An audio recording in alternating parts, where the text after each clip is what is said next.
I'm Emily Orr, and this summer I had the pleasure to participate in the 2018 From Genes to Ecosystems REU program at the Chicago Botanic Garden.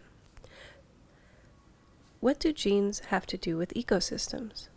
When I tell people that I study plant conservation genetics, I often get the response, like, GMOs, or are you cloning? What do genetics have to do with conservation? It's true that most of the work in conservation is on the ground, in the field.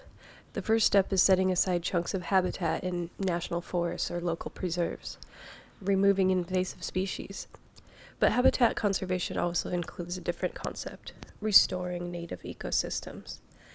This means actively planting and maintaining plants that would have occurred in that habitat before the disturbance pushed them out. But if the plant is lost in that location, from where should land managers bring in the lost plant? Many plants display ecotypes, or a population of species that survives as a distinct group through environmental selection and isolation. These distinct groupings can be identified and related to with genetic analysis. Thus, the general consensus is that a local is best approach for seed sourcing, as the likelihood that the genetics will be more closely matched from a local population than from a distant one. However, this ideal scenario is often unrealistic, as local is not always available, and especially in the quantities of seed needed for a full restoration.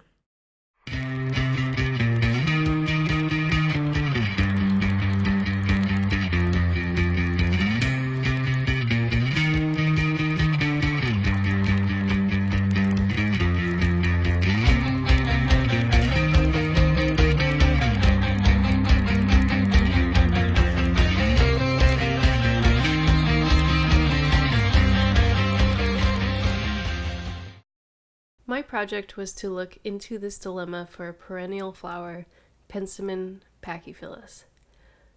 It is a species of restoration concern in the Great Basin region of the Intermountain West. The National Forest Service has collected seeds from 17 wild populations of this flower and is producing restoration seed in seed increase beds in Fountain Green, Utah.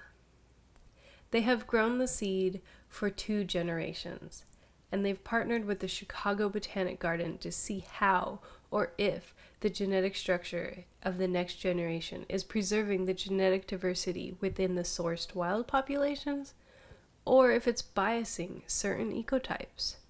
Here's my mentor, Katie Kucera, a master's student at the Northwestern University and the Chicago Botanic Garden. Her thesis will be the work of that partnership, and my role this summer was to help her categorize the genetic structure of 6 of the 17 wild populations. This research will help understand how source locations and seed increase interplay genetically. Our lab work starts with DNA extraction, then PCR primer amplification of specific microsatellite regions, and then a fine-scale capillary electrophoresis to identify allelic variation among populations. After the differences in allele sizes are recorded in the Beckman, the data is entered into a spreadsheet and ready for analysis. Here is my raw data from across 4 loci, or variable regions in the genome, for 189 individuals across 6 populations.